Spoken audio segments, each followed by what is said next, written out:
Hometown Ghost Stories contains serious and often distressing events and is not intended for all audiences.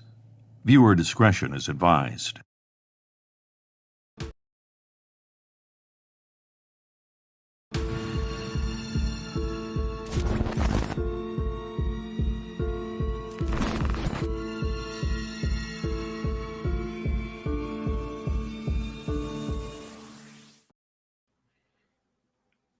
And we are here. How do I get rid of this? There we go. What's going on, folks? Welcome into Hometown Ghost Stories. A very special happy birthday, Rob. You just didn't know how to intro it because we didn't have our you should just started with one of the pre-produced segments and we should have went from there. But alas, here we are. It's my birthday, right? We don't need to introduce Dave. That's my birthday wish, is to leave him out of this show as long as possible. I am a giant narcissist, so I decided that we needed to do a Campfire Tales on my birthday. And we did. And I'm going to introduce anyways to Dave. Please don't. I just gave you my birthday wish and you're already ruining it. I got Rob a special gift for his birthday this year. This year, in all of my Campfire ghost stories or horror stories, I killed Rob off. Spoiler alert. Spoiler alert. Way to just ruin all your stories. Oh, no. They're not ruined. Great. It's my gift to you. I actually am excited to do this because this is one of my favorite things that we do. I enjoy like everything that we do, obviously. I enjoy the regular episodes, but I enjoy just kind of like doing like more of a relaxed stream where we're just telling tales. It allows me and you, Dave, to like write stories about any type of horror that we want to write about. We're not limited, Pigeonholed. But, pigeonholed to like whatever town or topic we're covering. So I wrote one that I like tonight. I didn't pre-produce it like you because I'm not a psychopath and have all this time to do that. Time. I don't have all this time. I make time, Rob. Yes. Skater Boy is asking what my football channel is called. I mainly work for Roto Grinders and Spike Week is who I do stuff for. Real quick, Papa Squatch, if you are here and you're on Twitch, I believe I modded you on Twitch. So if you don't mind banning that random spam comment, just go ahead and do that. What's up to everyone who's hanging out in live chat? I see Joe here. Rachel was here. I don't know if she's still here, but she's flying out to boot camp tomorrow. So that is legendary that you actually still made it to Rob's birthday stream. So thank you so much for that. And everyone else who's hanging out. We got a $20 in super chat before the stream even started. Yes. From Demon King. So thank you for that. I assume that's a birthday present, but that'll go directly to Dave because he is the owner of Hometown Ghost Stories. I see Brendan here. Jessica. Sky is here, the Stephanies. Thank you guys so much for hanging out on this Monday. And fear not, we will be back tomorrow with a brand new episode. Thank you guys for tuning in. We'll see you later. I'm just kidding. We have a few fun ghost stories in store for you guys. So I'm excited. Yeah, we do need to find a better way to intro these shows when we do them because we are going to start uploading them to the podcast as well. And imagine if this is your first time listening to us, it just chaos ensued in the beginning, right? Yeah, this would also be the last time listening to us. Maybe we hand the reins over to Dave for these special things since Dave, I don't think Dave intros anything. I didn't want him to talk though. That's the thing. That would be tough. That would be a tough one. Does change to everything. pull off. What's up to everyone who's hanging out on Facebook as well? I know we always kind of forget about talking about the Facebook people, but Cody and Nancy over on Facebook, thank you guys for tuning in over there as well. And to everybody else who watches on Facebook, we appreciate you guys. Yeah, So, absolutely. It's going to be a fun night, fun little hour 15, however long we go, but we have some fun stories in store.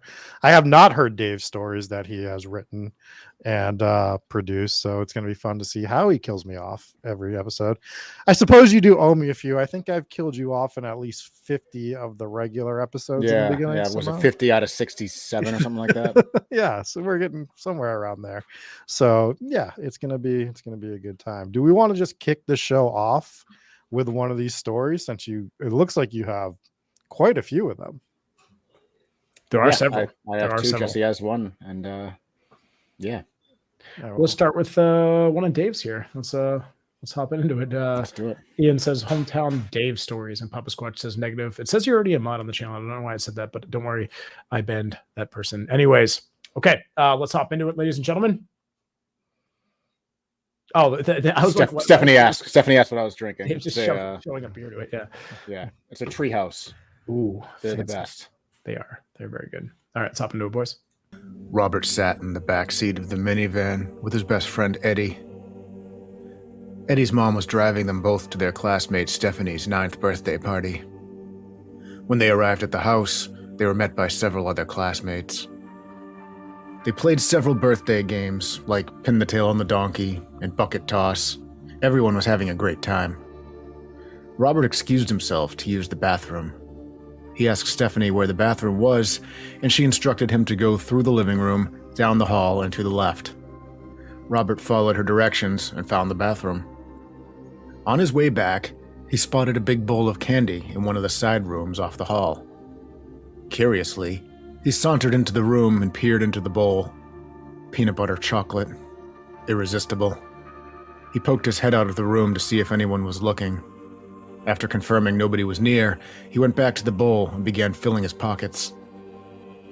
Robert stuffed his sweatshirt pockets, as well as his jean pockets, front pockets, back pockets, shirt pocket, anywhere he could fit it. After his pockets were full, he turned around to see Stephanie's mom standing in the doorway with their hands on her hips. She wasn't smiling. "What are you planning to do with all that candy?" she asked. Robert didn't know what to say, so he just looked down at the floor. "That candy was supposed to be for the piñata," she said. Robert reached his hand into his pocket to retrieve the candy to give back to Stephanie's mom, but she stopped him. "That's all right," she said. "I have a better idea." The next thing Robert knew, he was standing up in a chair with his hands tied around his back. His pockets were still stuffed full of the delicious candy, and a blindfold was secured tightly around his mouth. "All right, everybody," Stephanie's mom called out as she opened the door to the room. Stephanie walked in, followed by all of Robert's classmates. They were all blindfolded with big smiles on their faces. She handed Stephanie a long wooden stick and walked her over to Robert. Robert squirmed as he started to piece together what was going on. "Time for the piñata," she called out, and all the kids cheered. There was a rope tied around Robert's waist that cinched tight as Stephanie's mom pulled the chair out from beneath his feet. He dangled, helplessly suspended in the air as Stephanie's mom spun her daughter around 3 times before pointing her in Robert's direction. Stephanie wound up, and Robert tried to cry out, but his mouth was bound and all the kids were cheering, unable to see what was going on. Stephanie swung at what she assumed to be the piñata and connected with a loud smack. Pain shot through Robert with each blow. Candy and blood flew all over as each kid took their turn, squealing with delight as they swung away again and again and again.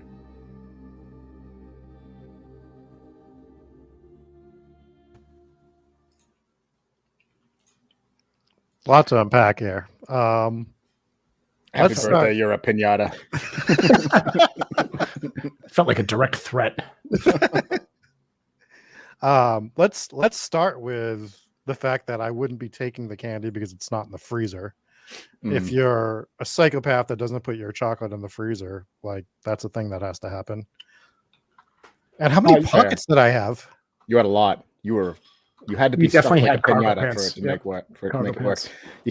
You can't really peel back the layers of these short stories. Once you start doing that, there's too many, plot holes. I liked some of the little inside Easter eggs you threw in there too. that were pretty good. There's some good Easter eggs in there that no one else will pick up on, but it started with me yelling at you within the first 5 seconds. So good job. Good job. Sounds good. I see a good chunk of people typing stickers in chat. We will be doing a giveaway. I didn't mention that, but Nightbot took care of it by mentioning that we're going to give away a 5-pack of limited edition Hometown Ghost Stories haunted location stickers at the end of this stream. In fact, we may give away 2. So might do 2 wheel spins here. I think it was Janice that won last week and Al Capone. So if either of you guys are in chat, just you got to send us a message so we can get your address. I don't know if we have Janice on. I don't think she's a patron. So, I do see keep that in Janice mind. here in chat. Is Janice in chat? Janice, I think Yeah. you were the winner last week. Was it Janice? Do you guys remember? No, not offhand. All right. Well, I got Yeah. everybody so far. For those of you that are typing several times, you don't need to do that. I got all of you. And it is also available to people on Facebook. So Nancy, I got you in there as well. Yes, indeed. I'm not entirely sure. I'm going to go back and double check here. But if you entered the contest last week and your name is also Janice, then it's probably you, Janice, but I'm not entirely sure. I thought it was a different one. But anyways, Stephanie says Reese's are required to be a freezer staple. And honestly, Rob introduced me to this whole Reese freezer situation, and they are far superior. Oreos as well. Got to do it. Got to do it. I've also recently had dark chocolate Reese Thins in the refrigerator. Also amazing. Just throwing that out there. But the original Reese's Italian hands have to be in the freezer. It's an Those aren't absolute Italian hands. Those were like lobster claws.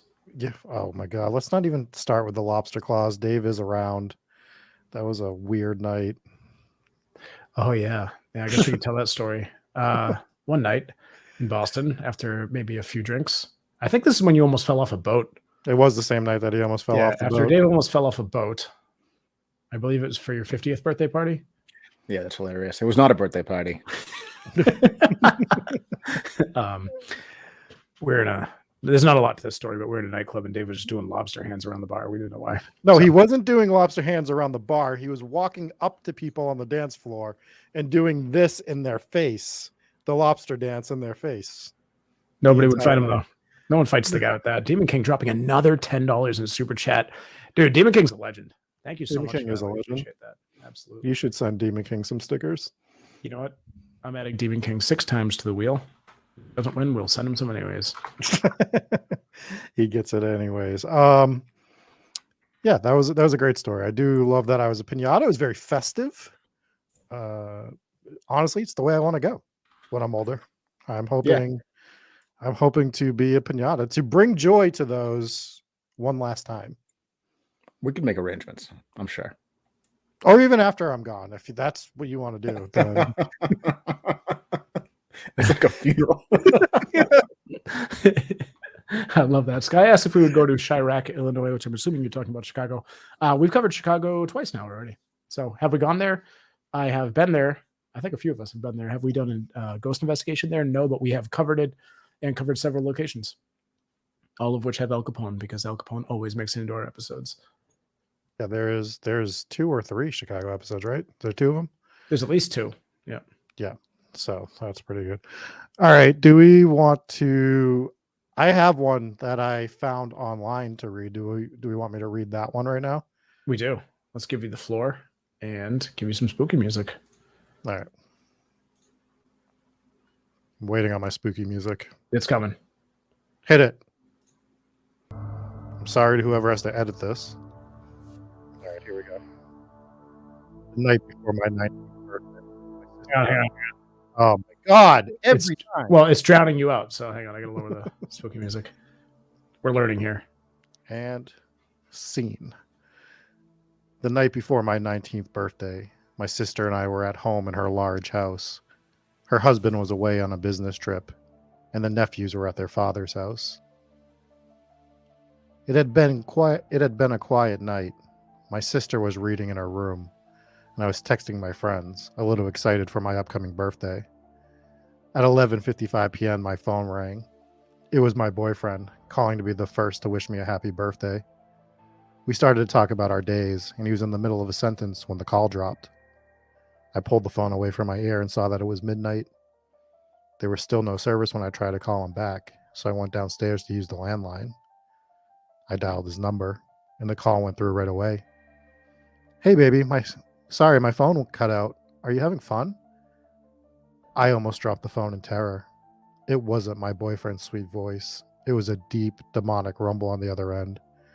Who is this? I asked shakily. You know who it is.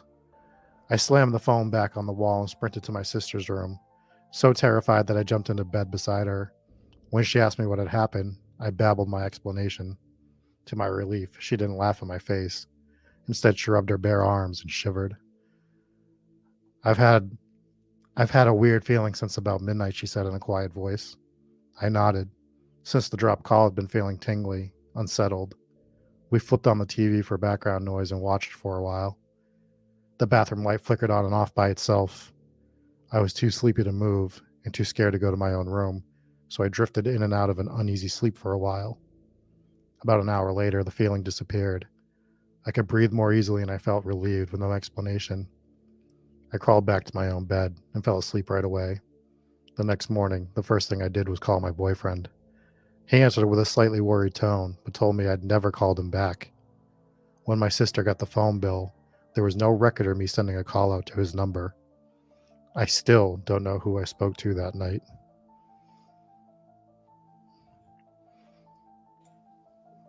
Creepy. Who is phone? Who is phone?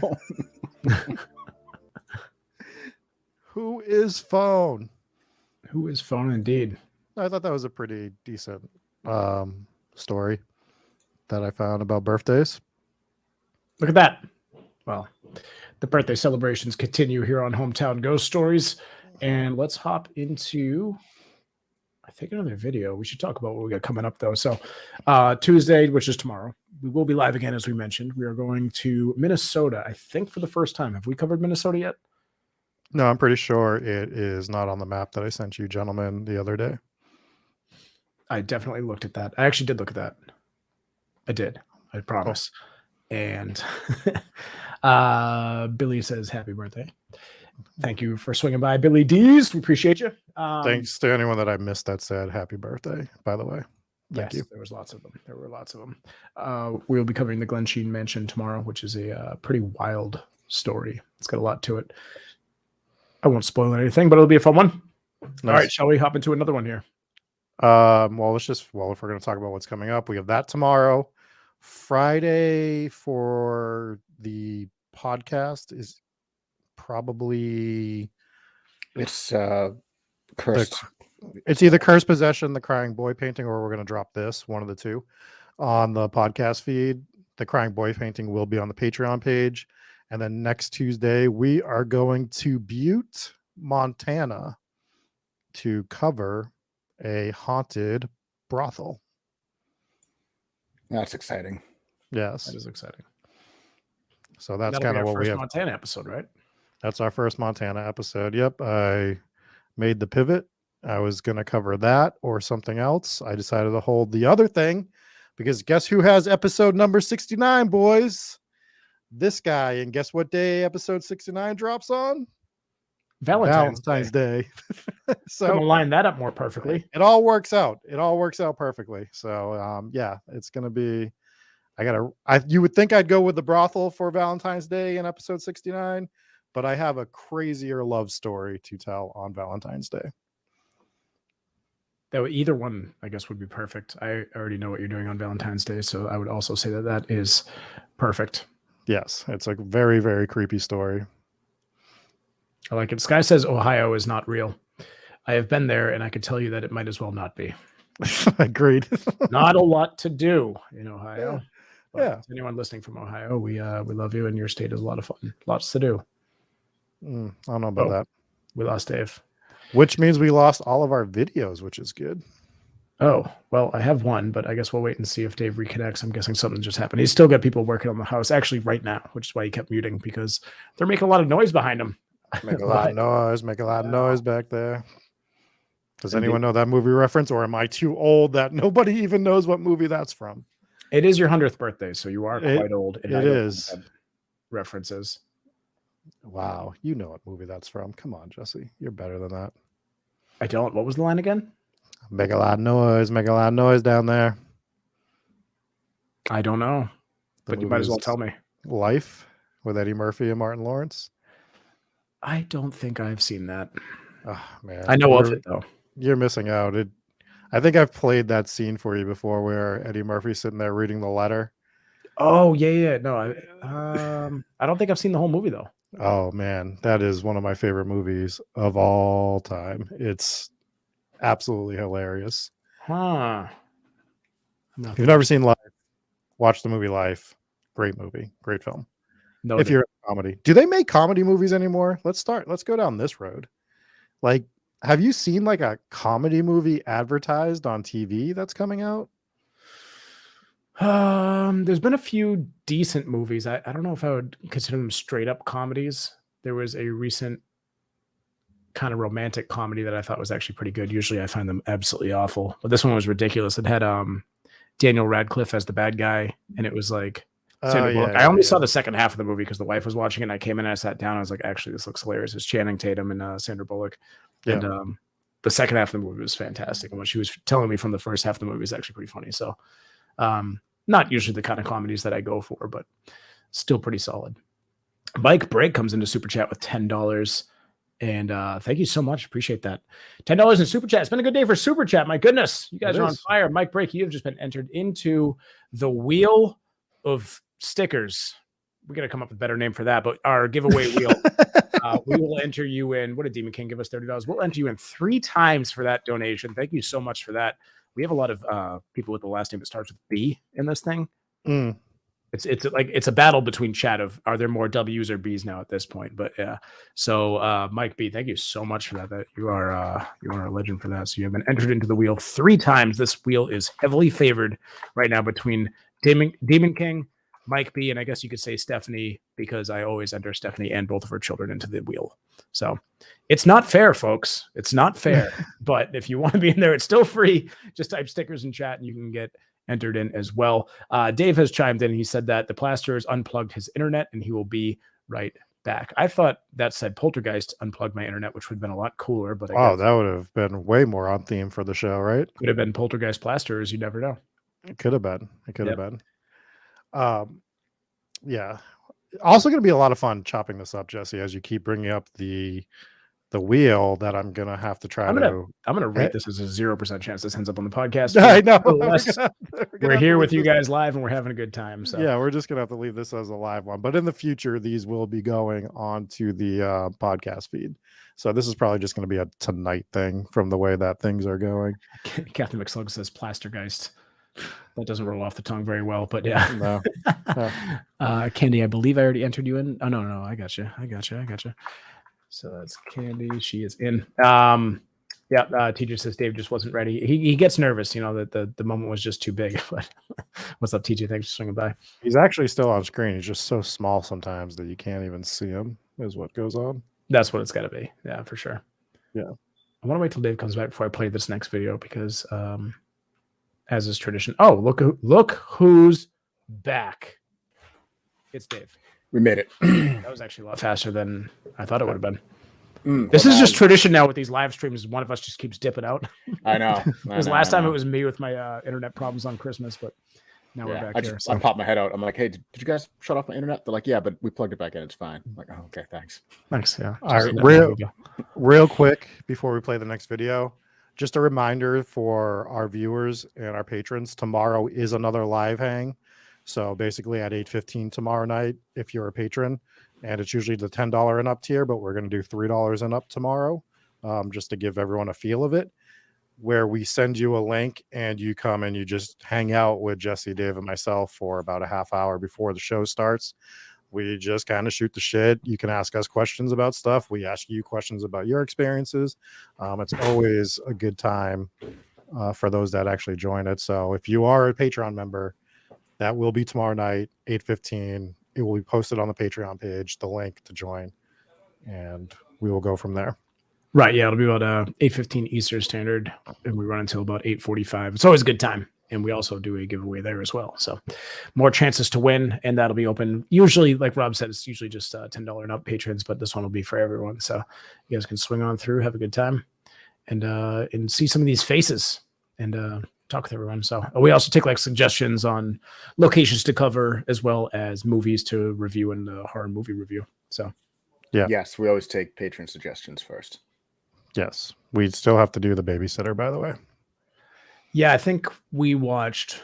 Yeah, Jesse and I watched, I think, 3/4 of that. Kind of a funny story. So me and Dave were watching that movie. So our thing now is like we just join like a Discord video chat and we watch the movie at the same time together, which is usually fun. And we, sometimes it goes pretty late into the night. This one was our second movie. We watched one of those possession movies, not the really bad one, but it was actually a decent one. What was that called, Dave?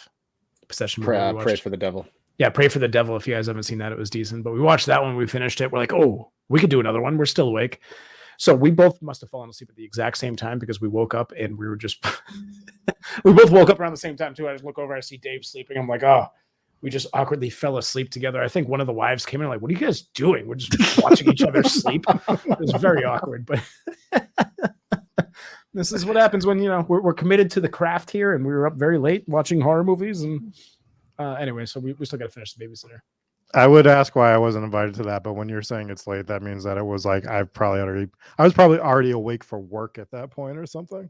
Right. No, this was well after we had already done a stream that night, which is why we were already on a video call anyway. So that was Kate. Yeah. Okay, yeah. Yep. Awkward times. Nice. All right. Why don't we jump into this next video? Yep. In the meantime, Dave, make sure you re-add the other video. Well, once he adds them, they're going to start playing, so don't add them. Okay, after don't do we that play yet. this. I will play mine. You can do yours when it's time to play it. All right, folks, let's hop into another one here. Robbie woke up early that morning.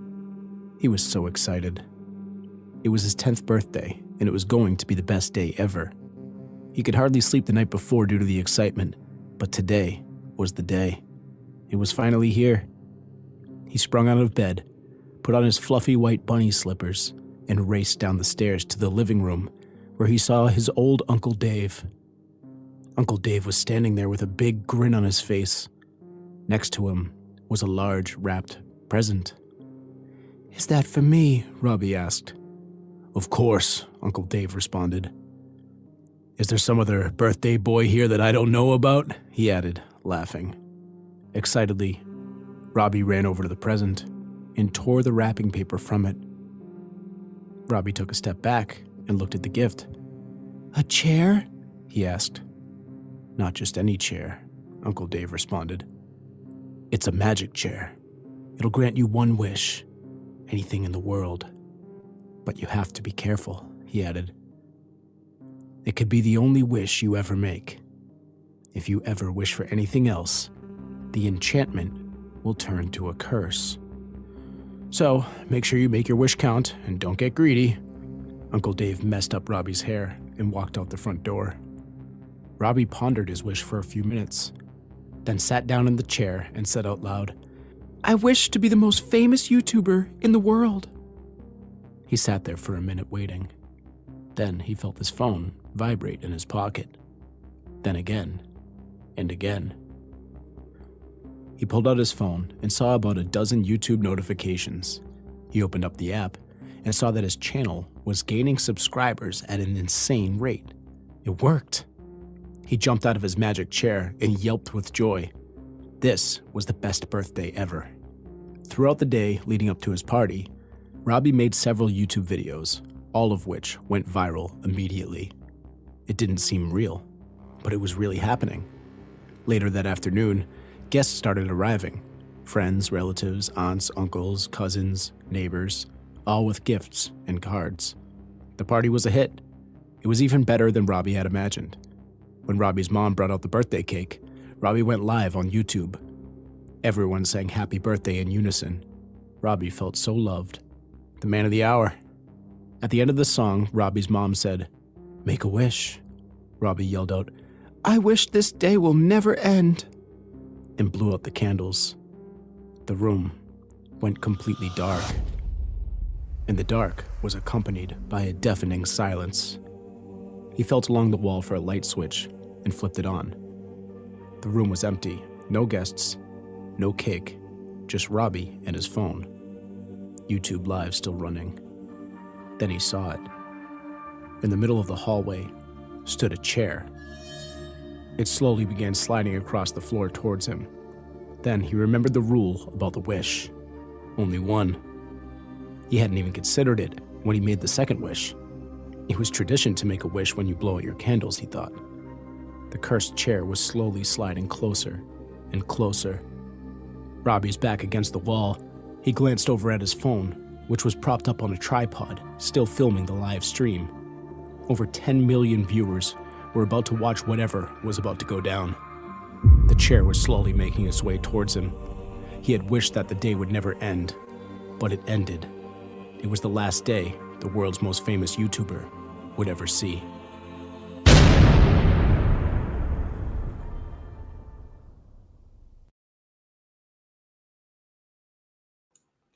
That's the chair. That's the chair. Mm. Rob, did I get your 10-year-old Rob voice down accurately in that video? It was a That bit was more British fantastic. when I was 10, so That's how I originally recorded it, and I was like, "This is too much." I was like, "We're probably going to use this as like other content. You know, we might upload some of this side content. I don't know if the Rob videos are going to make it to our YouTube channel, but I was like, if I make it too, it was already really silly. So if I make it too silly, it's just going to be ridiculous." But There's yeah, nothing chair. silly about old Uncle Dave giving Rob a cursed chair. That's I will say I did like Based on the a true story. concept. I did like the concept of that video with the second wish and the way you tied it in with the candle thing. It was really creative. It was pretty clever the way it does. So again, Dave writes all my horror stories. I got enough on my plate with music and all the kind of other. I'm also just not that good at it. So I let Dave handle it, and he's a magnificent writer. Probably the best horror writer in the world, I would say. Yeah. You would be the first to accuse me of that. Thank you. It's Hopefully not the last. Let's hope not. we'll see. Mm. We have plenty of stuff to write in the future. We'll see how shitty you can get over the next 50 years of doing this show. Plenty of time to get real shitty. Do you find it so, since me and you are the ones who write these stories most of the time, do you find, there I am clearing my throat after I yell at you guys about it, do you find when you're writing these stories now, because we have to write ghost stories and this is like a peek behind the curtain, like if you're like doing a haunted house or like a haunted mansion or like something you've done like 3 or 4 times, you're like, what fucking angle can I throw on this now? Because I've already gone so many different ways. Like I was writing one today and I went to do something. I'm like, I've already done something a little similar to that in another story, and I can't do that. How many times can a tour guide touring a haunted house see something? It scares That's you. what I was going to say. It's always either tour guide or someone visiting a spot they weren't supposed to visit or whatever. But it's like we're talking about a lot of times one specific location. A lot of times, like this is the current status of that location. Yeah. So kudos to you guys. I mean, I've written a few, but they're not my favorite. So, but it's tricky. It's tricky to come up with something new for these locations. It is, and that's why it's like when you find something unique to cover that we like some sort of structure or a building or a place or something that we haven't done before. A vending machine. A vending I was machine. pumped. I was like, yes, finally something way different. Yeah. It's just like, all right, I can go a different way with this now, and it's a lot of fun. The Valentine's Day one, I don't know the angle I'm going to take on that. It's really unique, but I don't know how to incorporate it into an opening story, but I'll make it work. Write an entire romance novel. It's pretty scary. Yep. It's Rob's 3.5-hour intro story. I just show who's like a famous romance actress. I'm already blown this joke. Actress? Actor, whatever. I don't know. I just show 50 Shades of Grey. The opening story is just the entire 50 Shades of Grey movie. That's scary enough. Yes. All right. Before you have people unplug stuff on you, Dave, do you want to upload? What do you have? 2 more? I have one more. You have one more? Do you want to upload the last one that you have? Yeah, I'll do that in a minute. I just wanted to I was listening to Sam and Colby on Joe Rogan today, and they had actually told a really funny story that I didn't know about the Robert the Doll, and it was regarding Ozzy Osbourne. Ozzy Osbourne is actually one of the people who wrote a letter to Robert the Doll apologizing for breaking the rules, and he believes that he was cursed. So what happened was Ozzy went to go visit Robert the Doll, and he visited Robert the Doll, and when he left, he bought like a little plushie Robert the Doll and microwaved it and then blamed that on him having Parkinson's. Like he was convinced, because he has Parkinson's now. He was convinced that he got that from him microwaving the Robert the Doll plushie doll. And he wrote a letter had a letter written to Robert the Doll apologizing, which is just the most wild. What an Ozzy Osbourne thing to do. I do wonder, because I think his son has, or maybe his daughter, one of them, or maybe both of them have like a paranormal show now, I'm pretty sure. So I wonder if that was like part of their show, that they did that and he was just trying to pull a crazy stunt to make headlines. Yeah, maybe. ended up with Parkinson's. That's some pretty unfortunate timing. It is. I doubt that the Parkinson's is where that came from, but still amusing. Ozzy just microwaving Robert the Doll dolls. That's why we just don't mess around with curses either way. Jessica says it's his son who has the show. It's Jack. Gotcha. Kate, Yeah, I'm sure Jack probably put him up. Jack was probably the reason that Ozzy was visiting Robert the Doll. Mm. Yeah, I had seen clips of the show, and I'm pretty sure Ozzy was in the show a little bit. So, but I wouldn't. That's nothing that I would put past Ozzy, anyways. He's got a bit of a history of doing crazy things. That being like one of the less crazy of the things that he's done. Well, if it resulted in him getting Parkinson's, I would argue that it's the most crazy thing that he's done. A fair point. The letter did need a translator. I would assume, Cody. I was wondering what Cody was saying about that. Oh yeah, it's just because you can't understand anything that he says ever. Yeah. Do we want to fire up this last video of yours, Dave? Sure, unless you want to read your story first, or should we end? I'll read mine after we play yours, and then we have to do the roundtable storytelling. Yes. All right. Of course. Let's jump into it, boys. Rob crumpled up a straw wrapper and flicked it across the table at his friend Jesse, who was blowing bubbles in his chocolate milk. "Quit it," Jesse said. "I wasn't aiming for you," Rob said, motioning behind Jesse. Jesse turned around and spotted Justin sitting at the table behind him by himself. Justin was a loser. He always sat by himself. He had one friend a year ago, Dave I think his name was, but he moved away or something, and now Justin was a loner. He was the type of kid who would run full speed from class to class without swinging his arms. Just weird. Most of the other kids picked on him, but Rob usually left him alone. Rob was incredibly popular and had little time for bullying the weird kids. After school, Rob went home and hung his backpack on the pegboard in the mudroom and proceeded to the kitchen where his mom was doing the dishes. "You got an invitation to a birthday party, Rob," she said without turning around. Rob wondered how she even knew he entered the room. He picked up the red envelope on the table and opened it. The card was thick with fancy writing. "You're invited," it said across the top. It was an invitation to Justin's 13th birthday party on Friday night. "I'm not going," Rob said. "Why not?" his mom asked. "Kid's a loser," Rob said nonchalantly. At that, his mom whirled around. "You're going," she snapped. "That's a mean thing to say," she added. After a few minutes of arguing, Rob gave up. He knew he wasn't going to get his way, so he retreated to his room and cried himself to sleep. The next day at school, Rob sat with Jesse and a few of his other friends. "I got invited to Justin's birthday party, and my mom's making me go," he said dejectedly. "Are you guys going too?" he asked.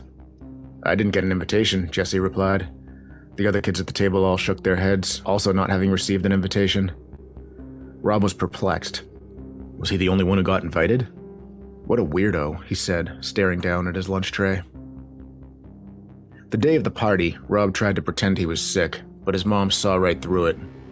"Get in the car, Rob," she said sternly. Rob sulked and dragged his feet the whole way. They pulled into the driveway and marveled at the house. It was big with columns in the front. The yard was beautifully landscaped, with shaped bushes and statues strategically placed about. They clearly had money. "Have fun," Rob's mom said as he got out of the car. He slammed the door without responding, and she gave a friendly beep as she backed out of the driveway. Rob walked up to the front door and rang the bell. Justin's mom opened the door with a big smile on her face. "Hi," she said. "You must be Rob. Welcome to our home." Rob wondered how she knew his name without introducing himself, but stepped into the foyer anyways. She shut the door behind him. Justin sat on the couch in the living room, staring down at his feet.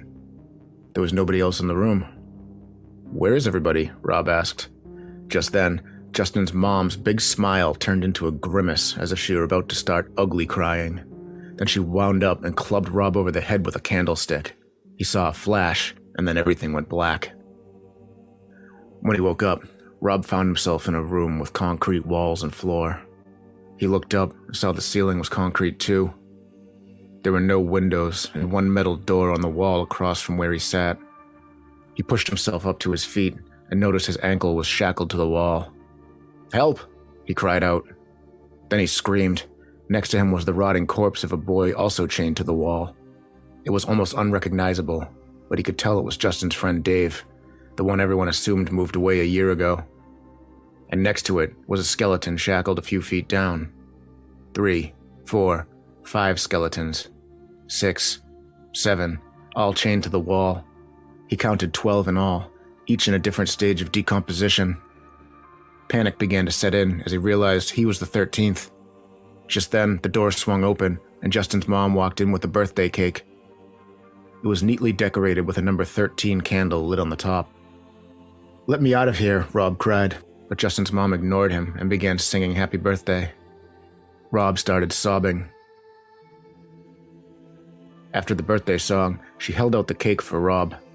"Eat up," she said. "It's the last food you'll ever see," she added. "My Justin has so many friends," she said, motioning to the other bodies in the room. "Isn't he so popular?" she added. "You'll be lifelong friends," she said, laughing as she slammed the big metal door.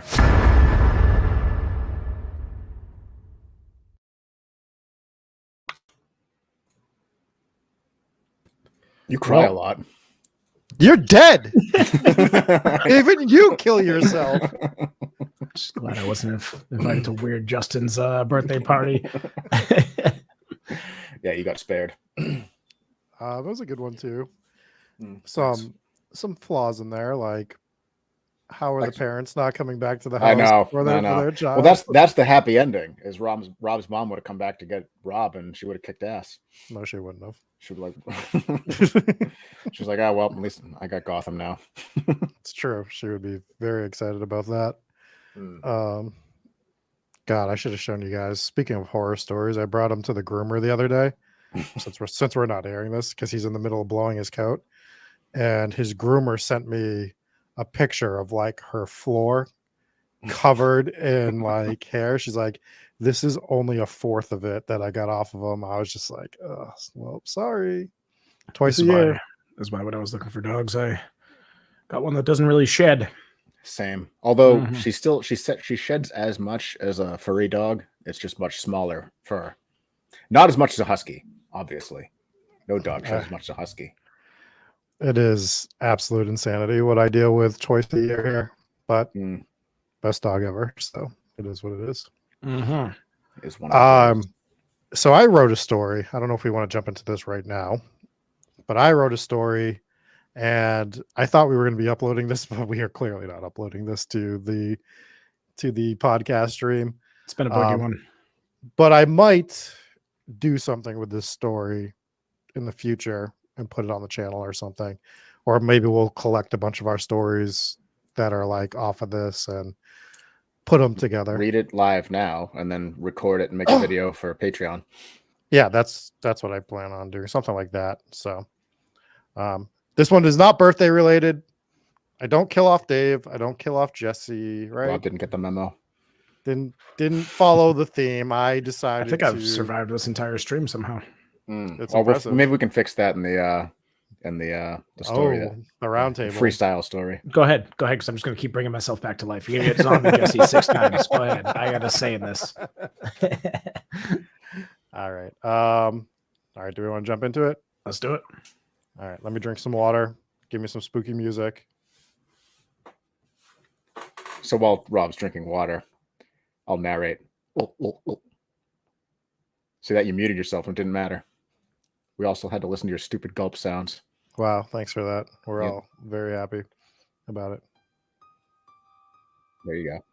All right, the music has been cued. I think we should be good to roll here. If you interrupt me while I'm reading this, I will choke you to death. I was saving you. Okay. It was all like your volume was going up and down. It was all crazy. So, Gotcha. All right. We ready? Get a producer here to save the day. All right, let's rock and roll. Do I hear 20,000? Going once? Going twice? Suddenly, Charles lifted his paddle to place a bid. He'd been battling with 2 others over this ancient giant demon statue. A giant demonic being as dark as the night with even darker onyx eyes.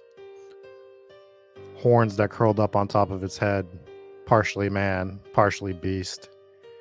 Even though money was never going to be an issue for him, he did try to be relatively frugal when he could. However, He had to have this piece. The man at the podium continued trying to get more for the piece. Going once, going twice. Sold for 20,000 to number 34. Congrats on your purchase. A week later, Charles was in his secluded home when the truck pulled up to deliver the statue. Carefully, the delivery team wheeled it into the art room where Charles planned to make it a centerpiece. The room was filled with off-the-wall, terrifying works of art. An old painting of skeletons and people near a river of blood. Spears believed to be used during Vlad the Impaler's time of ruling adorned the walls. After the crew finished delivering and left, he examined the piece more thoroughly than before. He came across a small engraving near the bottom of one of the legs. It was written in Latin, something Charles had studied in school, although admittedly a bit rusty. He studied it for a moment before saying it out loud. Iterum suscitabo. After a moment, while staring at the giant statue, it came to him. I will rise again, is what it translated to. This made Charles feel a bit uneasy. After another moment, he chuckled to himself and began to walk away. As he turned and took a few steps, he heard an unusual noise from behind him. As he looked back, the statue was no longer standing tall at attention. It had taken a step. Charles, terrified, stood there in disbelief. He went over and examined the statue, thinking maybe it was something mechanical and he had been tricked. He looked everywhere. There was nowhere to hide circuit boards or anything. Either way, he wanted this gone. He decided to head to his study to call the auction house to take it back. Once again, he started to walk away from the statue, and he again heard the noise from behind. He turned around. It had taken another step. Frightened, he turned back and hurried to the door. The sound began to match his pace. As he opened the door and faced back, the statue was now frozen in full stride. He closed the door and headed towards the closet, out of the house. Sorry, let me do that one again. He closed the door and headed towards the closest door, out of the house.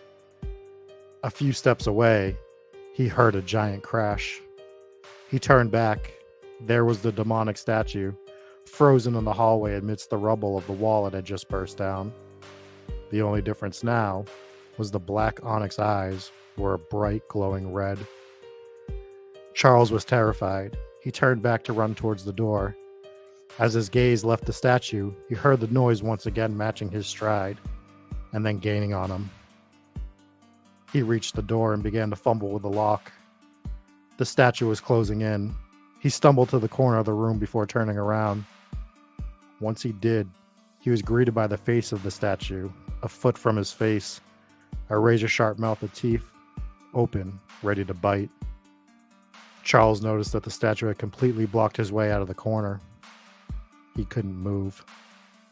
He stood there, staring at the once again frozen statue. Then he noticed something. Every time he blinked, the statue was getting a fraction of an inch closer. There was nothing he could do. Nowhere he could go. After hours and hours in the corner, the statue had finally closed in. Its teeth rested on his neck. Charles was tired and knew there was nothing he could do to stop it. He stared into the red eyes of the demon, took a breath, and closed his eyes.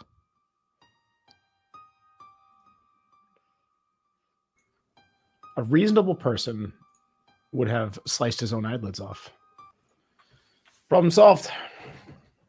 How would he get out of the corner?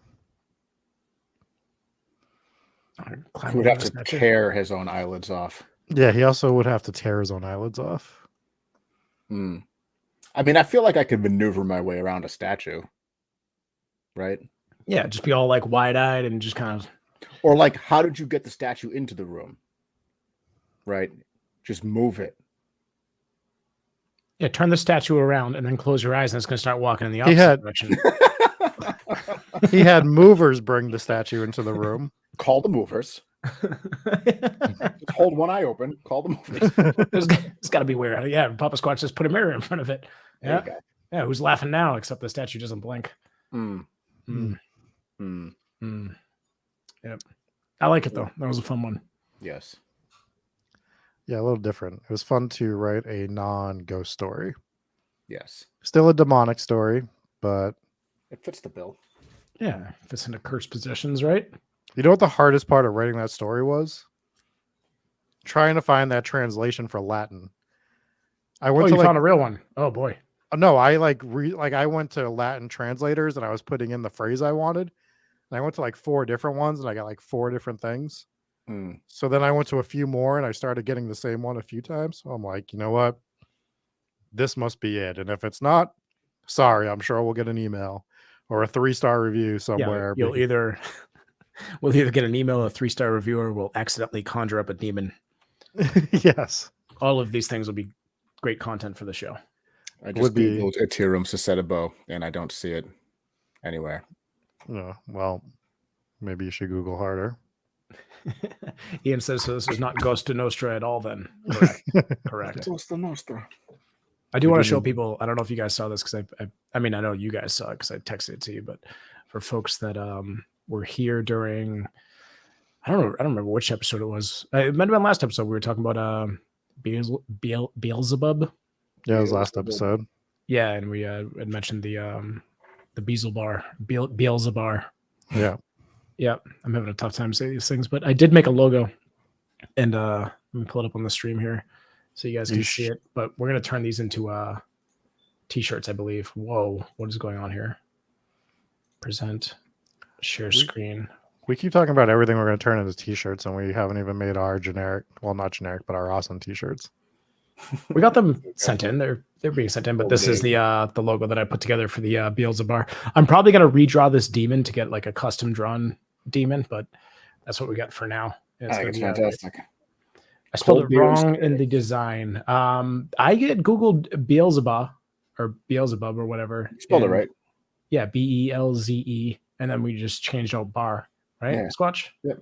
So that's what we came up with. Again, it'll probably look a little bit different when we put it on shirts because I'll probably want to custom draw the demon so we don't. Yeah, I think the joke was Beelzebub. Yeah, the Rob, joke. yeah, it was Rob's mispronunciation. So you Yeah. spelled it correctly. You spelled it incorrectly. Yeah. Right. I think I wanted to make it a little bit more correct for the shirt, Yeah. but otherwise it's just Beelzebub. a silly name, I guess. Beelzebub.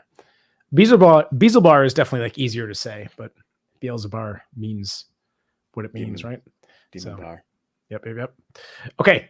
So It actually means Lord of the Bar. Mm. that's what they call you when they go to the bar, anyways, right?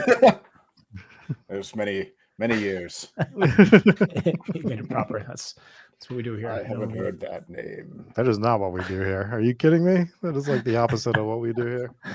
All right. So before we jump into the final ghost story where we do a little improv ghost story, let's do one of these wheel spins. We're going to do 2 of them tonight. We have some heavy favorites here, which is Demon King and Mike B. So if you guys win it, congratulations. For anybody that wins this, I feel like you're about to stop me, Rob. What's I up? want to make a suggestion before you spin the wheel for these giveaways. Mhm. After we do the giveaway spins, what if we spin the wheel with our names on it to see who starts the story? I can That's make a wheel fine. like that. Yeah, that's fine. That's Definitely. fine. Andrew's I like Andrew's it. working again tonight. Yeah, unfortunately, 2 live Captain streams McSubs in a row. unable to make it, but we'll make it work next time for sure. We love having Captain McSlugs here for this part of it. Okay, so here's the wheel. We're going to give it 1 spin now and then 1 spin at the end of it, and we will see. Actually, you know what we're going to do? We're going to do both spins now, so that way I don't have to recreate this entire list to do our story, or after the story anyway. So here we go with the first spin. Let's see who wins a 5-pack of limited edition Hometown Ghost Story stickers, and it is Stephanie A, the Church of the Stephanies. Guess the first pack. Love to see it. You love to Just, see you it. sound like absolute dog shit right now. Do I? Yeah, it must be because you're running the wheel and talking at the same time. That Or makes it's all because the you're difference. leaning all the way back. I don't know. It's one of the two. No, it wouldn't be that. Can you hear me now? Maybe. Yeah, you sound Yeah, fine but now. I bet if you spin the I think it wheel was just again, during the spin. So I will not talk, and I'll let one of you guys get excited while we spin the wheel for the second time. Stephanie A is the first All right. winner, though. Congratulations, this. Stephanie. And Rob, you're up. And we got the wheel going. It's spinning, it's spinning, spinning. There it goes, there it goes. Where will it stop? Nobody knows. Nobody knows. There it goes round and round and round and round. We're stopping. It's on Mike. It's on Mike. It's on Mike. Mike! Wait. Oh! Genie steals it at the end. That was exciting. That was crazy because I thought that was for sure going to land on Mike. So Jeannie and Stephanie A, you guys both win 5 packs limited edition Hometown Ghost Stories stickers. If we don't have it already, I believe you're both members of Patreon, if that's Jeannie R. Well, congratulations, folks. We'll send it out to you. Also, Demon King and Mike, both of you guys, send me your information as well. Since you guys donated to Super Chat, you will automatically be winners as well. That And might we're all not on be stickers. Genie R. I'm sorry if it is, but it might not be because I think Genie R has a different YouTube handle. All right. Well, then Isn't other Genie. Genie. It could be. It could be. Let us It know could be. who you are. Whoever it is. Sydney just knew she got some. Stephanie. It was Stephanie A, not Stephanie B. Sorry, Stephanie. But wait, didn't she win last time? No. We want her to, though. We do Anyways. want her to. Well, thank you guys and congratulations to the winners here. So, all right. So we have Rob, Jesse, Dave on the next wheel to figure out who's going to start the next story. But yeah, we love the wheel spin here. We're going to do another one here. Okay. Anything else before we hop into the little improv story here? I don't think so, unless we want to. No, we should, yeah, let's just do it. Okay. All right, then. Well, then we shall present this one more time to see who is going to start off the story. Jesse And is let's sweating. rock and roll. Jesse is sweating right now. Jesse does not want to be the one to start this story. Oh, it's definitely stopping on Jesse. No, No, I guess- that's on me. Remove Rob. I've always wanted Look to. at this with the Rob and the little confetti explosions all around him. That's Yeah. fun for his birthday. Rob's birthday, and makes sense. All right, Okay. so let's figure out this order. It's gonna be me. We'll just go down to Dave, Yeah. up to me, and then keep going clockwise, right? That means you'd have to land the ship, Jesse. You'd have to end the story. Good luck, boys. All right. Give me a second here. Let me think. Jesse lay dead on the floor. Yeah. Rob, I'll come back from that. Rob and Dave stared over at him. Their expressions were gone. They had been through hell for the past 12 days. They weren't sure who was going to be the first to go. But in the end, it was the weakest. I think we have to kill the music. I can't hear you. Yeah. Oh, really? Yeah, no spooky music. All right, you can start over. Feel All right. free to bring me back to life. However else you want to start off the take story. that in a is different fine. direction. Noted. All right. All right. Jesse lay dead on the floor. Rob and Dave stared over at him, expressionless. They were worn down. It had been 12 days, and they were wondering who would be the first to go. Of course, it turned out to be the weakest of the three. As they sat there, they started to whisper to each other to not upset the man outside. Is there anything we can do? Dave said to Rob. Stop being such a bitch, Dave. Rob said back to Dave. We're going to get out of this. We just had to get rid of that dead weight over there. As he stared at Jesse's dead, disgusting body one more time, he reached for his chains. Forgetting how strong he was able to get it out loose from the wall. Don't worry, Dave. I'll come back for you, he said, as he opened the window and slid out of the basement. I'm so annoyed that you added the basement thing in there because that was about to be a 50-foot fucking building.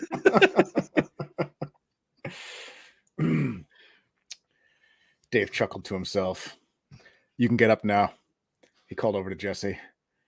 Jesse pushed himself up to his feet. Is he gone? Yeah, he's gone. Finally. I can't believe that worked. He's a fucking moron, Dave said. It was too easy. You think he'll be back? seriously doubt it. He is dumber than a box of hammers. He'll never he'll never piece it together. Just then there was a slam at the door. Shh, shit. Quiet down. Keep it down. Don't forget about the guy out there. I forgot. There was another slam at the door. What are you guys doing in there? Came the voice from the other side of the door. Neither Jesse or Dave answered. They're far too intelligent. Thank God Rob wasn't still there. He definitely would have blew it. What do you think happened to Rob? He slipped out that window, Dave said. But there were 2 guards posted right outside it, so they probably got him. Good point. He is a moron, after all. So what's the plan to get out of here? Jesse asked. Dave said, here it is.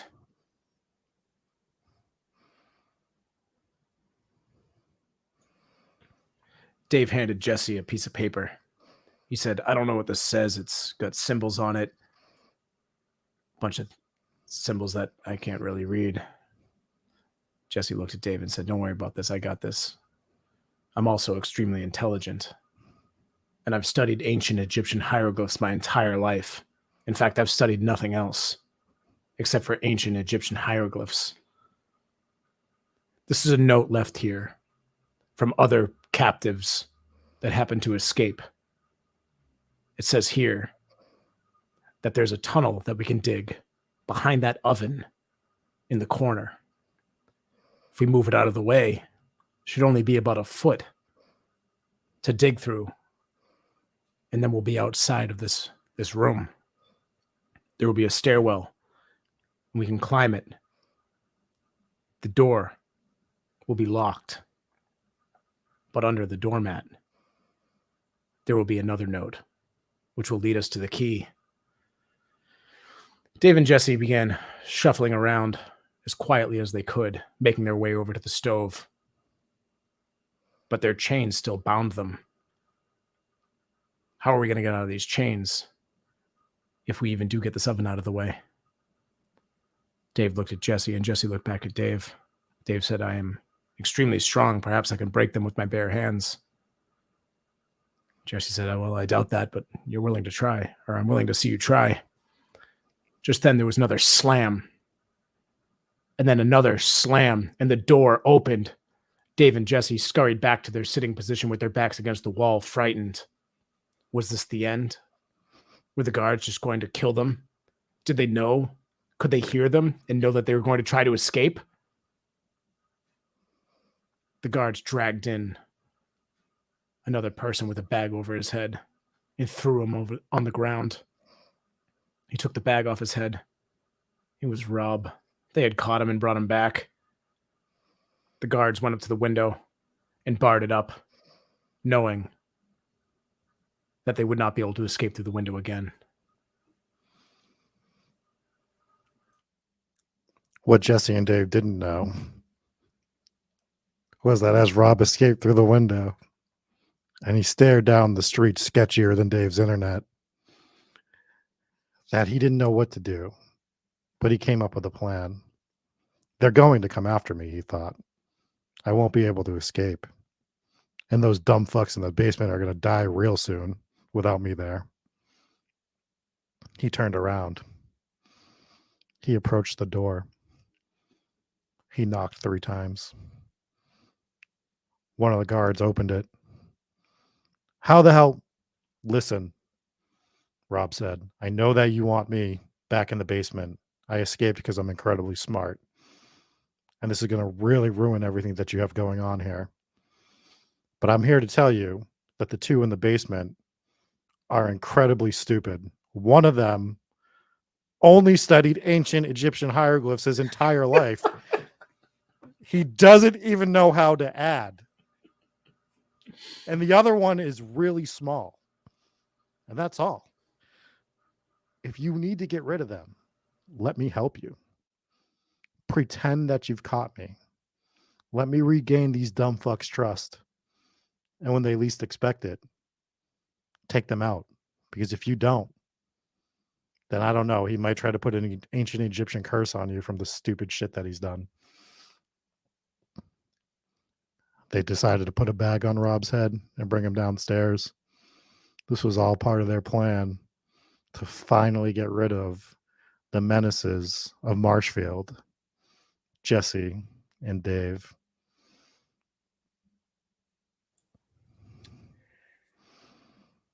So did they bring you back into the room? Is that what happened? That was I was filling in what was going on with me during Jesse's Yeah, that's what I story. brought in. End of my story. They dragged Rob's dumbass back in the room. And Oh, dropped him down. gotcha. Yep. All right. So you took a step back. I Mhm. understand. I'm still alive, if you're wondering. Yes, as of now. Welcome back, Rob, Dave said. Thanks, Rob said.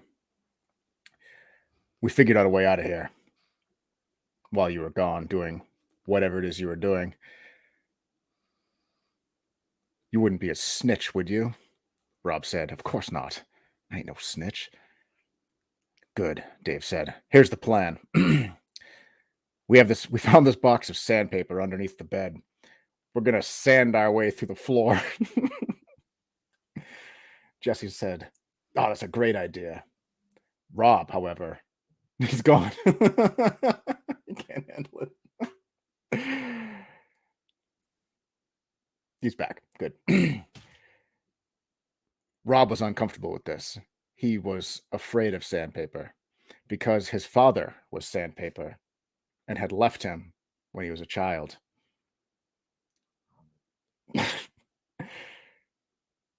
So Dave took the sandpaper out and began sanding away at the floor. Just like this.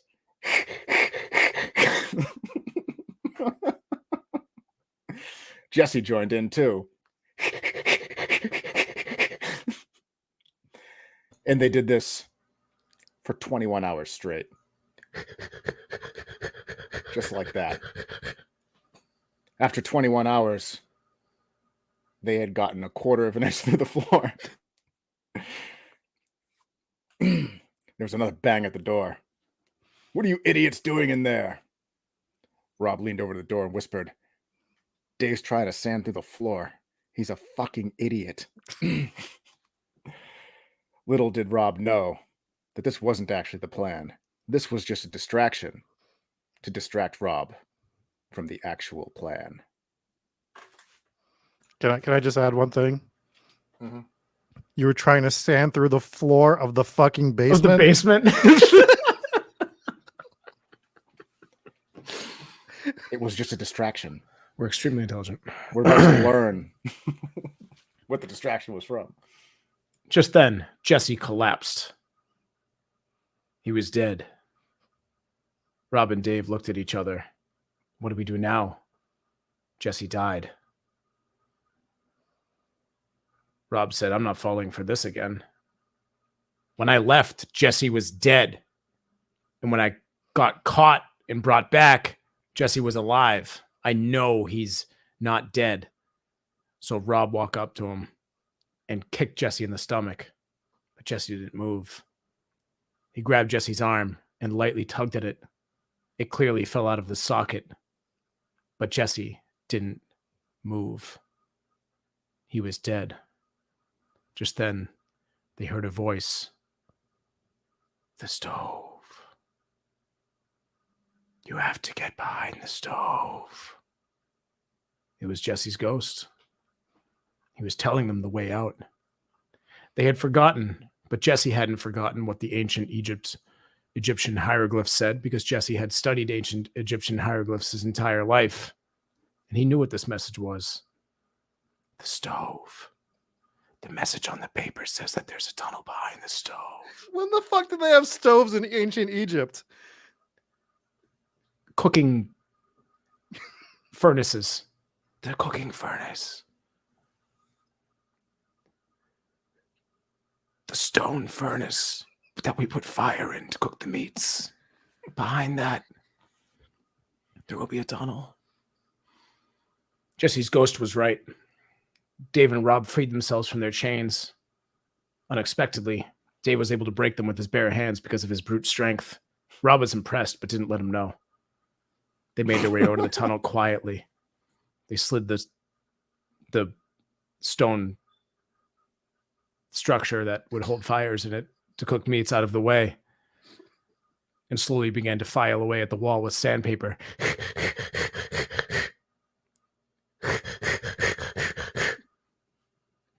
Jesse's ghost was right.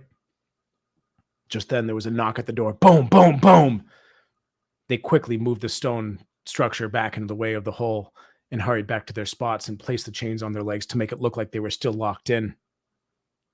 The door opened, and the men threw Jesse down on the floor next to Jesse's dead body. Jesse looked at his dead body and said, "Oh my God, Carl is dead." Dave and Rob looked at each other. "Who is Carl?" And Jesse looked at Carl and said, "That's my twin brother. I can't believe you let him die."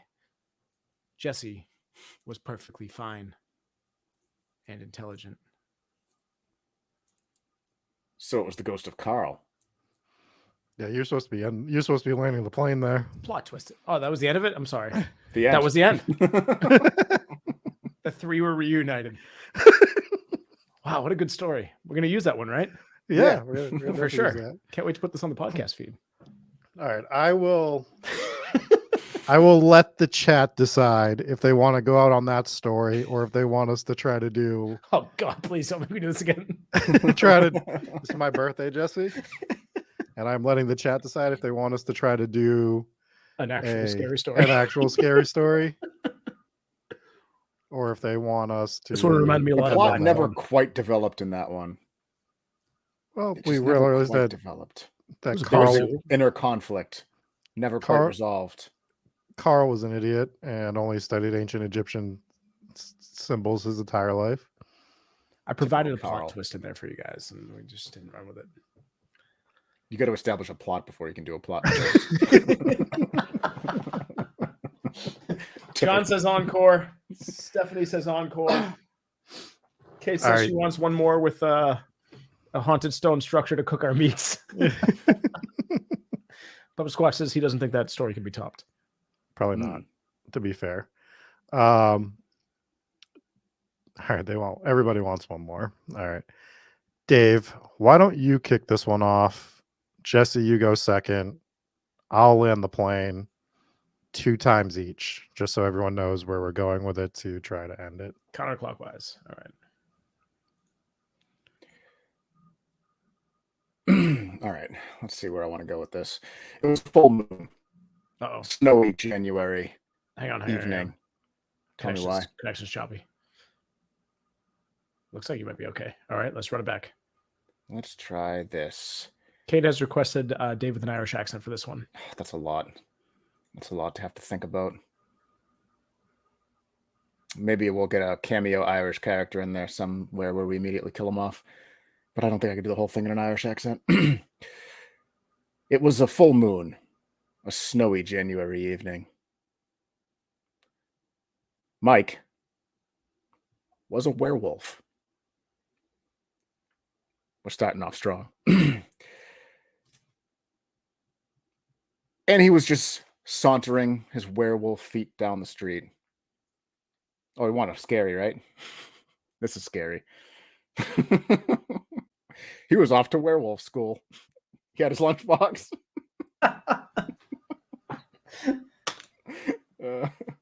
Yeah, I'm there's going to one- recommend that we go in a completely different direction to start this off. Yeah, yeah, let's- Scary. Thanks. We don't want to do Stories. fucking werewolf school. All right, let's back it up. It was a snowy January evening. It was a new moon, very dark. Not a single natural light in the sky. Overcast. There were no stars visible. But that didn't stop Mike from leaving his house and going for his walk, his evening walk that he would go on once a week. He would go through his backyard and into the deep, dark woods that sat behind his house.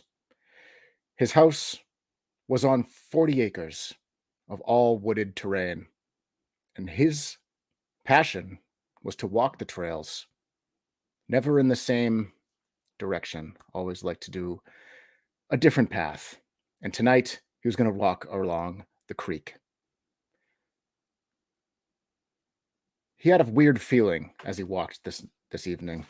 And it wasn't just because it was a new moon, and it wasn't just because it was so dark. It was something else. Something in the air that bothered him. As he walked along, the sticks broke beneath his feet. And aside from that, there was not another sound. No crickets, obviously no birds at night. Just complete silence, except for the beating of his heart and the cold breath on the midnight air. As he walks along the creek, he began to shiver. It was cold, but not too cold. Then it began to rain. And he got colder as the rain pitter-pattered atop his head. He continued to walk along the creek, picking up the pace a little bit. He thought maybe I should turn back, since it is raining and pitter-pattering atop my head. But he was determined to finish his walk, and plus, this was a new path that he had never taken before. Sure, he had crossed this creek before. He had seen it 1,000 times, once a week. But today was different. He was still determined. It wasn't raining too bad. Sure, he was cold. Sure, he was getting a little wet. That was fine. As he continued along the creek, he noticed a cabin in the distance. He thought, I sure haven't traveled 40 acres. This appears to be on my property. That's strange. As he approached, he saw a chimney, and it seemed to have smoke coming out of it. He was getting colder and wetter as the rain picked up a little bit, but he just had to know about this cabin that he had never seen on his property before. What was it doing? There's smoke coming out of this chimney. Someone is on my property, living here. Squatters. Plus, where did this cabin come from? He got closer. Lightning cracked overhead. So did the thunder. And he made his way closer, and he saw one light on in one of the windows. It was at that moment where he thought, well, there surely must be somebody inside. Outside the cabin, he saw a bicycle. There was no vehicle, just a bike. He walked up to the cabin, freezing at this point. He wasn't sure if he just wanted to find out who was in there, or if he just wanted shelter from the rain and cold. He walked up to the door and pounded on it. No answer. He looked around for a doorbell. There was none. He jiggled the handle of the doorknob handle. Both were locked. He couldn't get in. He walked around the cabin. There was no back door. He thought, that's a fire hazard. He checked a window. It was locked. He checked the next window. Locked. The third window. He went to try to open it, and it slid open. Just then, he saw a shadow move across from one room to the next. He jumped back a little bit. He was startled. He thought nobody was in there. But now he was sure that he was not alone. He called through the window. Hello? Hello? Nobody answered. He put his hands on the windowsill. It felt like sandpaper, so rough. He moved his hand back and forth just to be sure.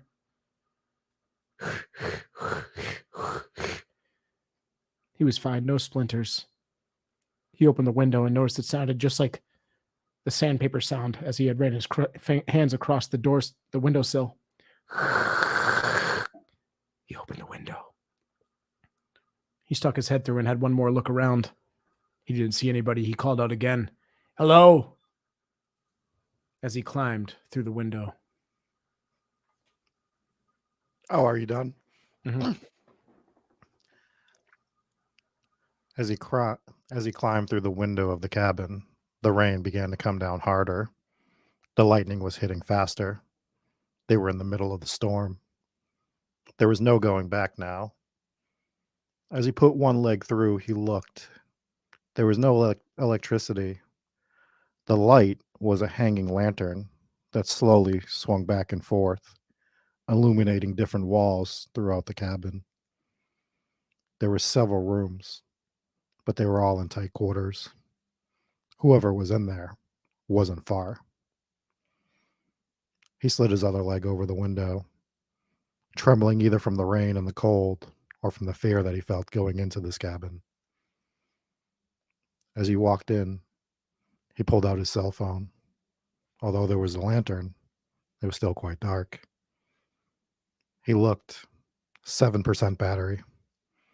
He turned on his flashlight anyways. He tried to place a phone call to 911, but there was no service.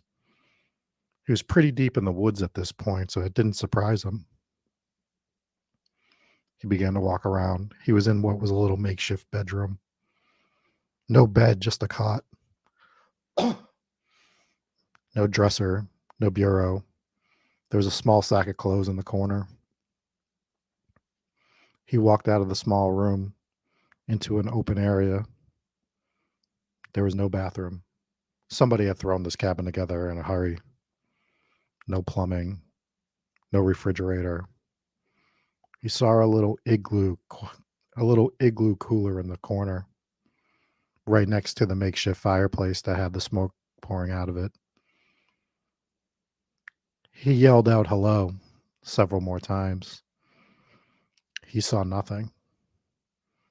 He walked over to the door and noticed that it was chained with 7 different locks on it. Why would anyone need to put this many locks on a makeshift cabin like this? He thought. He decided to look a little bit more around. There were 2 more rooms to search. He walked into one, and it was completely empty. He checked the other, and he saw nothing. As he looked in the last room, he heard a big slam and something lock. He ran back to the room that he had came from, and the window was closed. He tried to open it up, but he couldn't open it. The lock was broken off. He went to the other windows, and all the locks were broken off of those as well. How was he supposed to get out of this house? He needed something to break the window with. But also, there was somebody still in there. Frantically, he searched around the cabin. He didn't see much of anything, but the cooler was still in the corner of the room. His heart beating frantically, looking every which way to find the person that was in there with him. He still couldn't find anything. He walked over to the cooler and opened the lid. The cooler was full of meat, different cuts, frozen pork chops, boneless spare ribs, baby back ribs, ribeyes, pork belly. Getting hungry. It was all frozen meat. He thought to himself, what a normal thing to keep in a cooler. Then he turned around and noticed the small pile of laundry that had been sitting in the corner wasn't there anymore. It was standing in the middle of the room, clothing a small man. Mike jumped. Who are you? The little man said, well, I live here. What are you doing in my house? Mike said, your house is on my property. Explain how it got here. He says, well, I build really fast. I was strolling through one of these days and I said, wow, this is a big piece of property. I could spring myself up a log cabin in no time. So that's what I did. Mike was impressed. But he said, why all the locks in the door? Are you paranoid? Mike said, well, I'm a werewolf. No, the little man said, I'm a werewolf. Mike said, you don't look like a werewolf. And the little man said, well, it's not a full moon. It's a new moon tonight. We're only turning into wolves on full moons. I don't know if you heard. Mike said, okay, but that doesn't explain all the locks on the door. He said, oh, there's scarier things out there than werewolves. I can assure you. Mike shook his head. He said, I've walked these woods once a week, every night, and I've never seen anything scary out here, and I've certainly never seen a werewolf. Once a week, every night. 60% of the time, I walk these woods every time. What are you gonna do? Just then, there was a slam at the door. The whole house shook. The little man scurried and jumped back into the corner, disguising himself as a small pile of laundry. Mike thought to himself, this is the most cowardly werewolf I've ever met in my life. Who's at the door? He called out. There was nothing but a loud growl on the other side of the door. Mike thought, if there's a werewolf, this might be it. He tried to peek out the window, but couldn't get the right angle. There's another slam on the door. Mike was curious, but he wasn't that curious. He wanted to see if he could see, so he went to each window to see if he could get a better perspective, a better vantage point. But none of the windows provided that vantage point. So he went around back to the back door, and he opened the back door. There's no back door. I We forgot covered about that this. detail. Fire hazard. Fire Sorry. hazard. Totally. He went to the last room that had not been searched yet and opened the door. Right? You left one room, Rob, didn't you? No, he searched all the rooms. There was no other door.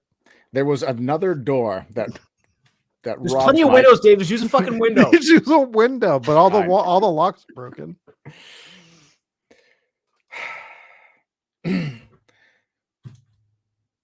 You guys are too thorough. You got to just roll with it sometimes.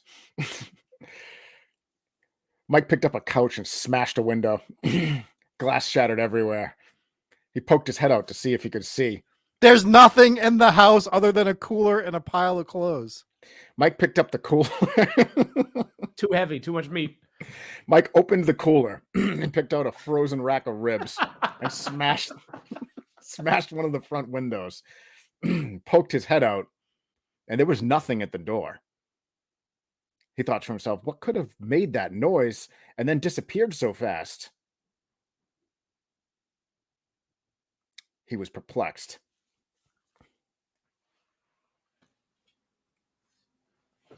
He backed away from the door. The tiny little Irish man woke up, got up from his corner where he was looking a lot like a pile of laundry. He said, "Oh, well, that gave us a good scare, didn't it?" He said, "Yes." He's like, "But I would feel a lot more comfortable if you spoke to me in an English accent instead."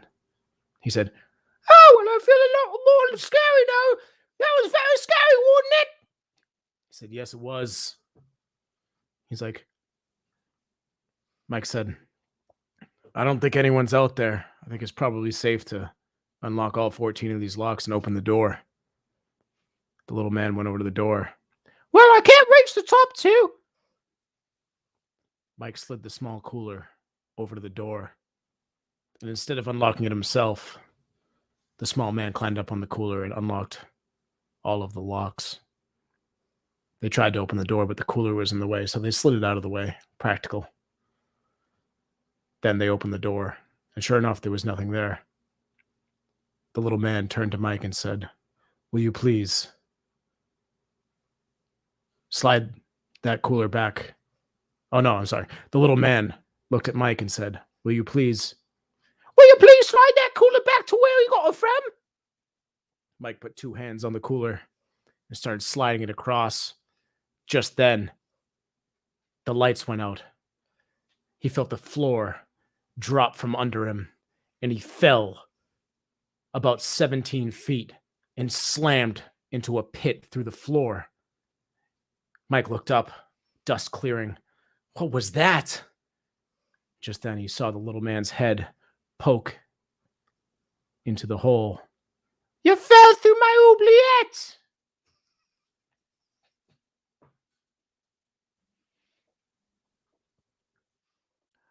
As Mike stared up at the little man that could have been from Ireland or England, he saw the man's eyes become wide.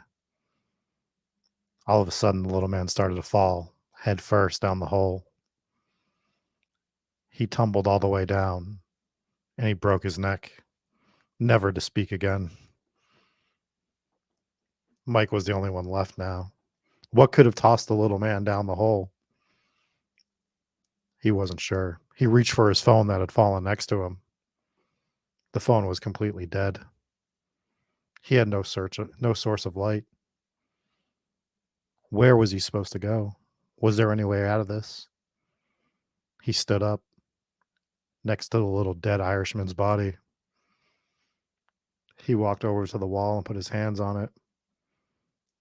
The mud wall was just all around the room. He searched frantically. As he was searching, he heard something upstairs still walking around. What was that? Who was that? He wasn't sure. He got on his hands and knees and started searching for anything. A little passage, something. And then he found a Dave-sized door down towards the bottom of the hole.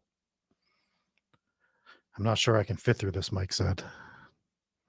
But he opened it, and he started crawling out. He crawled all the way out of the hole, closing the door behind him. And he came up about 20 feet away from the house. Once again, he saw shadows walking in the cabin. The rain was still pouring. The lightning was still cracking. The thunder was still rumbling. What was he to do? The creek started to overflow. The area was flooding. Would he be able to find the trail to get home? He didn't know which way that was. Was he just going to get lost? Or does he take his chances at the cabin?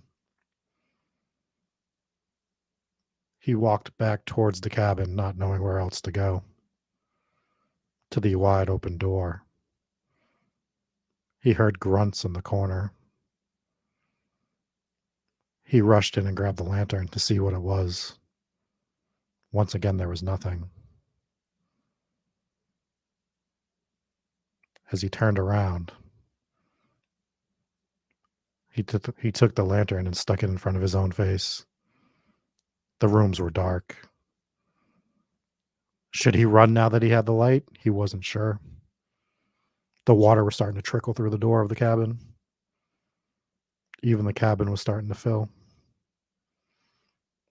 I'm just going to interject real quick. I've killed the little man so that I don't have to do an accent for the chat. You have to give the people what they want. He's dead. I can't. He's dead. The little man is dead. He His fell down spirit the hole could and broke possess his neck. Mike. It's not gonna. The water was rapidly coming into the cabin. The structural integrity of the cabin wasn't great either. Would it even survive this? Just then he heard rustling on the floor. He walked towards where the oubliette was. As he did, he heard the voice in the corner just continuously saying, "Oubliette, oubliette, oubliette." Frantically, Mike turned to run out the door. As he did, the hand of the little man grabbed him and pulled him backwards, back down into the hole. But what did he say? He couldn't say anything. He was dead. Oh, fuck. Still good. At least we Sorry. got some oubliette. At least we got some oubliette. Yes. All right. We landed it. We did. It was a long ride, but we got there. We got there. Yep. All right. Is there anything else we wanna hit on? Is everyone happy with the two stories that went in directions? I was setting you up, Dave, for like the cooler to open and there was like a human organ in it or something. I No, don't just a give a bunch of shit. great meats. Great meats. Great meats kept by it makes sense that a werewolf would keep a trunk full of meat because he doesn't want to. We stopped you at the people. beginning of the story to say we're not going to do werewolves, and you just went back to it. We did 2 ghost stories without fucking ghosts. I had to bring in the ghost of Jesse, which ended up being the ghost of I don't remember his name. We never gave him a name. Carl. Oh wait, Carl. Carl. Yeah, Carl. Yeah, Ghost of Carl. Hmm. Yeah, Yeah. great. Thanks. Anyways, shout out to everyone who hung out for Rob's birthday. Happy birthday to Mr. Rob here. He is now 100 years old. That was great. So thank you guys for hanging out. We'll be back tomorrow. So if we haven't completely turned you away from this show forever, then come back and join us tomorrow for a brand new live stream. We'll be live from Minnesota. You'll get at least, oh my God, fuck, now we got to do that accent all night. But you will get at least 15 to 20 minutes of like seriousness in the beginning, at least on this episode. We get the regular, Regular old what the show's episode. about. Yeah. Yeah. Relax. We're just going to show some pictures and read you a couple of ghost stories. Well, Minnesota episode. I'm excited for it. The Glen Sheen Mansion, very cool place, very crazy story behind that one. Don't look into it. I'll tell you all about it tomorrow. We'll be back tomorrow night, 9:00. Thank you guys for hanging out. Anything else you guys want to cover before we jump off here? Nope, just another reminder, Patreon pre-show hangout tomorrow, 8:15. So if you were considering becoming a Patreon member, right now is the time to do it because every level is allowed to join that tomorrow. And if we get more people than the room allows, we'll figure something out. Might break off into other rooms or something. But yeah, it's going to be a lot of fun. So come join us for that as well. Yeah, we'll make it work. A lot of fun games. Stephanie A and Jeannie. So you guys send us your info. Stephanie, I'm pretty sure we have yours. Jeannie, if you are Jeannie R, then we can contact you on Patreon. If you're not Jeannie R, you're a different Jeannie, then shoot us a message, send us your info. You can either email us at hometown ghost stories or hometownghoststories@gmail.com. Send us a message on Discord, Twitter, Facebook, wherever you could find us. You could send us a message and we will get you those stickers for you guys. And look at us not making genie in a bottle jokes. Growth. look at that. We're Growth. above that. We're above that. it. Yep. Above it. Above of it. So that'll pretty much do it. Yeah. And we'll see you guys tomorrow for a brand new episode of Hometown Ghost Stories. We'll see you guys. Thank you so much. Peace.